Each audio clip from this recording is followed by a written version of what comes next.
Yahushai Shalom. First and foremost, I'd like to give all the honor, glory, and praise unto Yahweh, Bahashem, Yahushai, Bahashem, Rachakodash. Double honors and respect to the elders and to the apostles of Great Millstone. Peace and blessing to all Akim that are preaching and teaching His word with 100% truth and sincerity.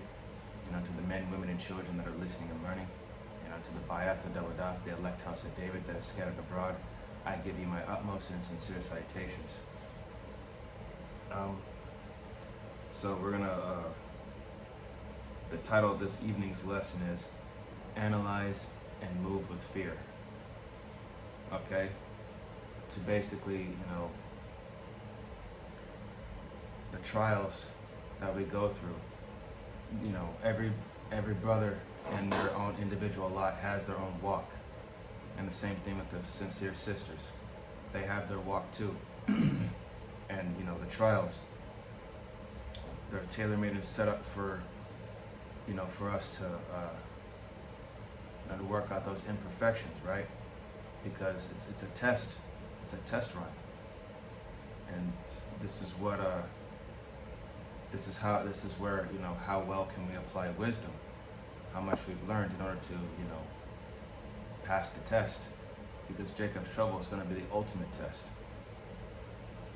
So we're going to get started, and also judgment. These trials, they themselves are a judgment as well, because, like I said, Yahweh Bashim Yahushai is testing you to reproveth your character. Okay? Gonna get started with the book of 1 Peter. The book of 1 Peter chapter 4. 1 Peter chapter 4 and verse 12.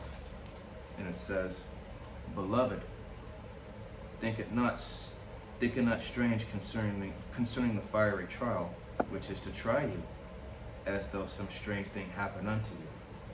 Okay? Again, as we go through our own walk in life, there are certain situations where, you have to really think, analyze, and then move with fear. Read that situation and come up with the best possible outcome to avoid, any unnecessary trouble or headache or whatever,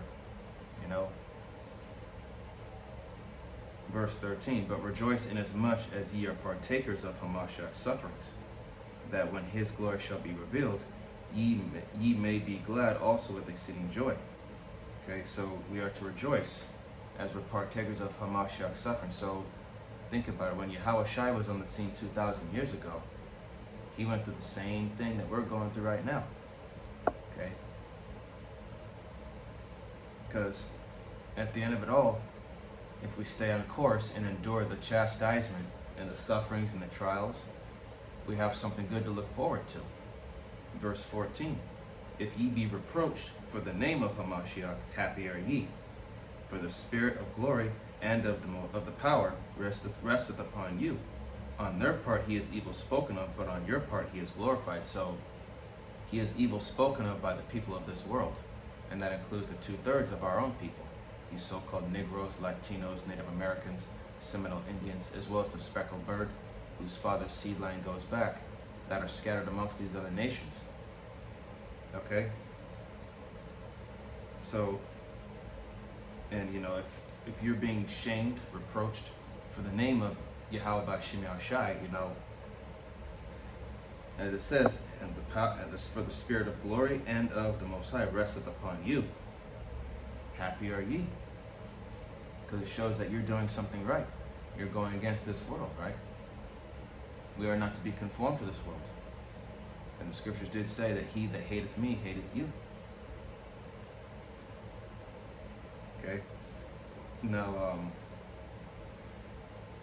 go to Proverbs.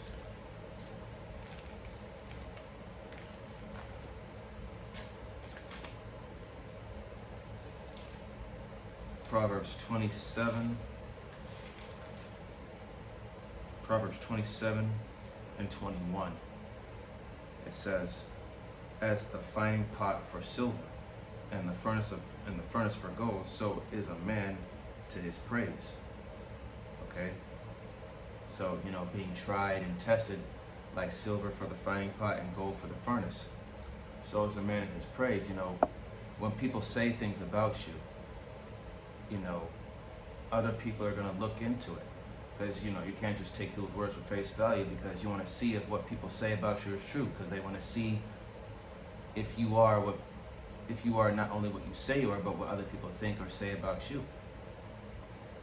Does this guy really live up to the reputation or to the rumors or to what people say about him? Does he live up to it? Does he live up to the standard? And as a sincere Akim or Akwath, we have to live up to that standard as well, because we're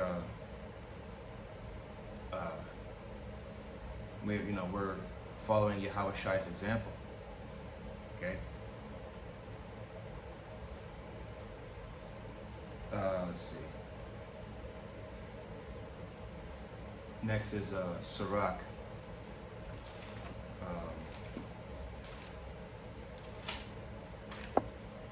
27. Sirach 27 verse 5. It says, "The furnace proveth the potter's vessel, so the trial of man in his reasoning." Okay? So once again, that fire, that hot fire, the adversity, the trials, it proveth the potter's vessel. So the trial of man in his reasoning. So think about it. His reasoning, the way he thinks, speaks volumes about him. Okay? The way you think, the way you think, the way you see things, that says a lot about your character and how the way you move.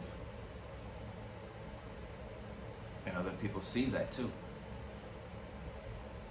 In verse 6 it says, "The fruit declareth if the tree have been dressed. So is the utterance of a conceit in the heart of a man." So the fruit declareth if the tree have been dressed. So the fruit, the deeds, declareth that the tree have been dressed, meaning well taken care of. And so is the utterance of conceit, and conceit is going to the pride of man. The pride, like as the scriptures say, the heart is desperately wicked. Who can really know it?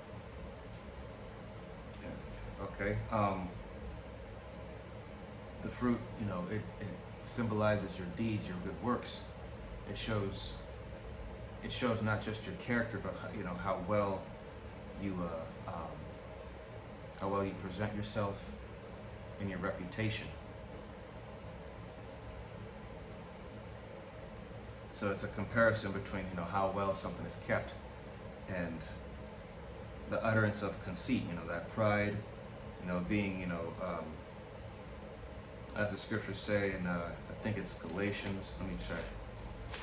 I think it's Galatians 6:3. So let me get there.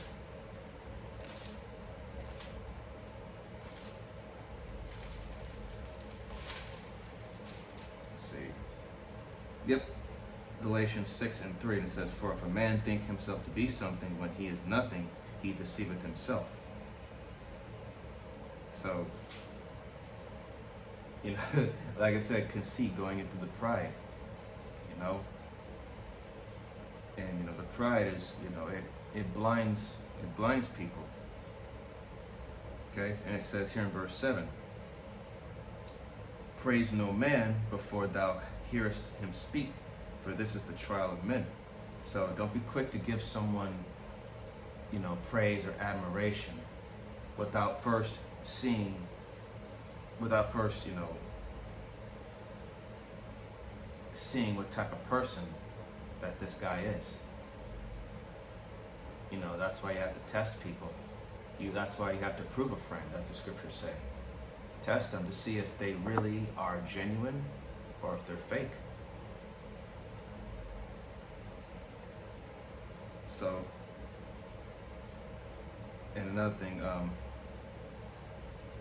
the truth does not spare feelings. Going back to verse 6, the fruit declareth that the tree hath been dressed, so is the utterance of a conceit in the heart of man. Okay? Facts over feelings, man. See the truth for what it is versus someone's own vain opinion of their feelings. Your feelings don't matter, nor does your vain opinion. All right, now we're going to still in the same book. Going to chapter 6, verse 18.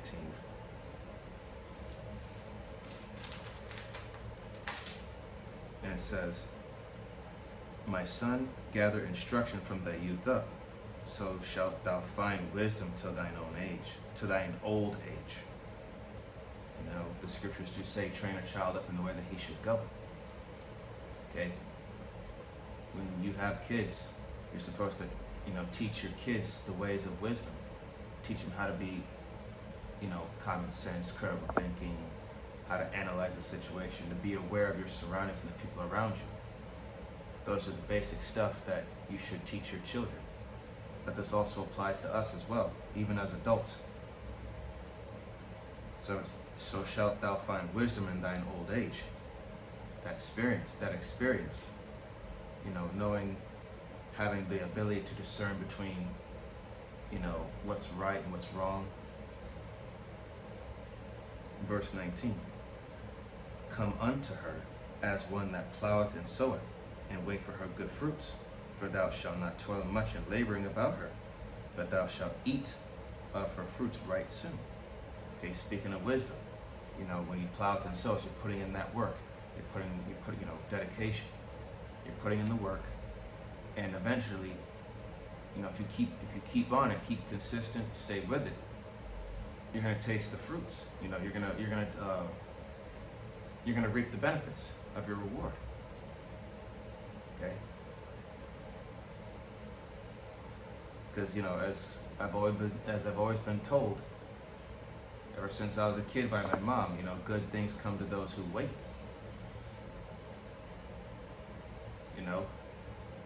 And hard work pays off. Verse 20, she is very unpleasant to the unlearned. He that is without understanding will not remain with her. 21, she will lie upon him as a mighty stone of trial, and he will cast her from ere it be long. So those that are ignorant and they don't take wisdom into consideration, and like I said here in the verse, in the first line of 21, she will lie upon him as a mighty stone of trial. He's not going to think about wisdom. He's going to react and act brashly and impulsive. He won't use wisdom to discern.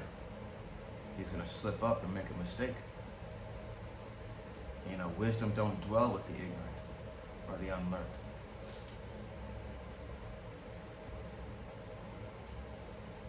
That's why it says in verse 22, for wisdom is according to her name, and she is not manifest unto many. She's not made manifest unto many because the majority of this world doesn't deserve wisdom. It's only for a select few that are able to get it and understand. All right, now we're going to Ecclesiastes.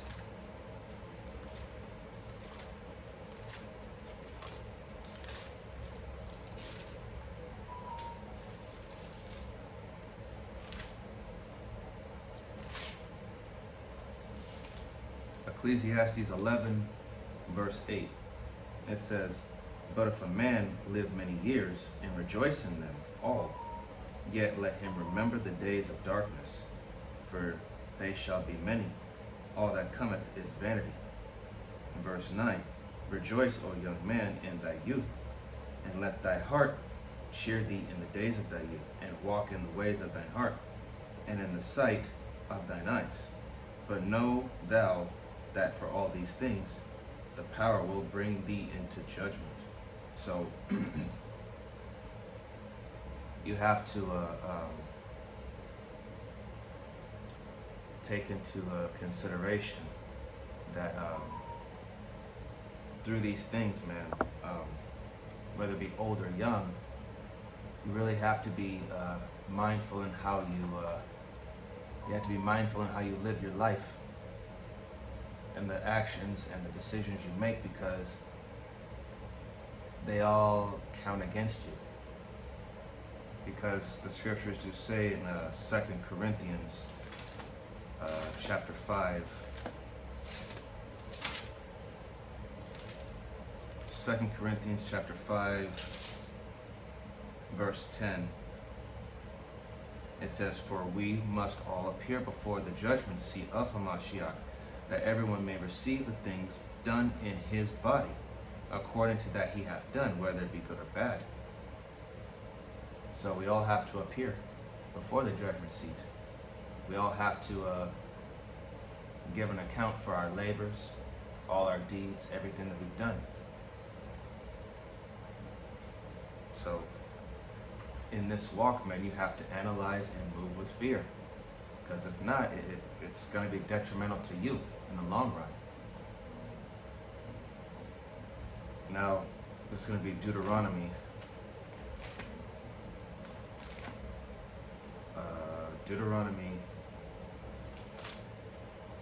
Deuteronomy chapter 16. Deuteronomy chapter 16, verse 19. And it says, "Thou shalt not wrest judgment, thou shalt not respect persons, neither take a gift, for a gift doeth blind the eyes of the wise, and pervert the words of the righteous." So thou shalt not wrest judgment. Don't twist judgment. Don't make no loopholes, or not just loopholes, but don't make it to where you make a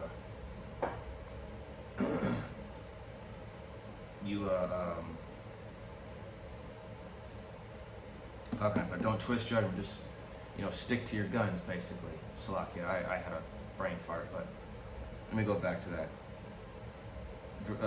Deuteronomy 16:19. "Thou shalt not wrest judgment, neither shalt thou shalt not respect persons." So basically, don't give anybody favor. Don't favor anybody. Don't give anyone no special treatment. "Neither take a gift, for a gift doth blind the eyes of the wise, and pervert the words of the righteous." So again, this is what I meant to say when I said facts over feelings, or the truth over feelings, right? Verse 20, "That which is altogether," that was verse 19. So don't twist judgment just to fit someone's narrative, nor give nobody favor. I don't care who they are, family, friend, loved one, or even a stranger. Nobody gets no special treatment, because the Most High is not a respecter of persons. If you're in the wrong, you're in the wrong. If you're in the right, you're in the right. Now going to Deuteronomy chapter 17, verse 8, and it says, "If there arise a matter too hard for thee in judgment, between blood and blood, between plea and plea, and between stroke and stroke, being matters of controversy within thy gates, then shalt thou arise and get thee up into the place which the power, Yahweh thy power, shall choose." Verse 9, "And thou shalt come unto the priests, the Levites, and unto the judge that shall be in those days, and inquire, and they shall show thee the sentence of judgment." Okay? So that's why we have counsel, to discuss matters. Of course, there's two sides to a story, so you discuss both sides, and then after it's all said and done, you, during counsel with the body, you come with the best possible decision made, and that's what it's going to be. And you also have to pray upon it for Yahweh B'Shem Yahshua to give you the correct sentencing, the correct judgment for that situation.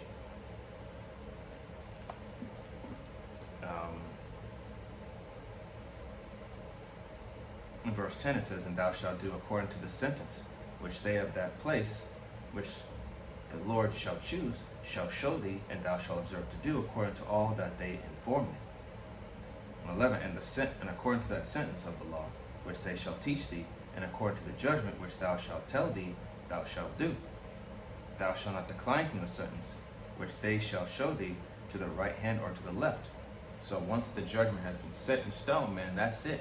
There's no half in, half out, or change your mind, or twist it to fit, twist it, give someone a little bit of favor over the other. No. Whatever's set in stone, that's what it's going to be. Put your foot down. Stick to your guns.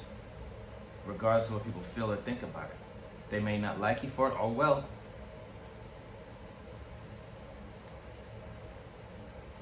Now I'm going to close out with this. This is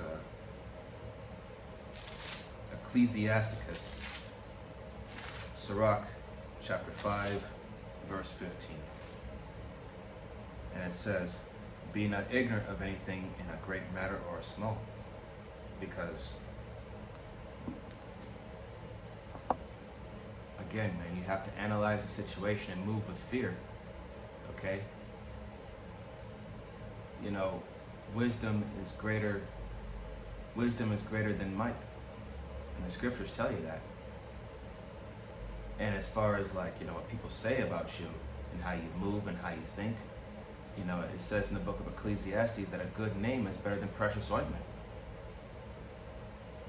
A good reputation is better than any bodily cologne or perfume, man. So you really gotta be mindful of how you conduct yourself, because people see that. So yeah, this lesson is entitled Analyze and Move with Fear. So hopefully this lesson is edifying unto the body and to the sincere believers and listeners. And especially with the days that we're coming into, you really have to analyze and move with fear, because we're in those times where anything could happen. So just be ready.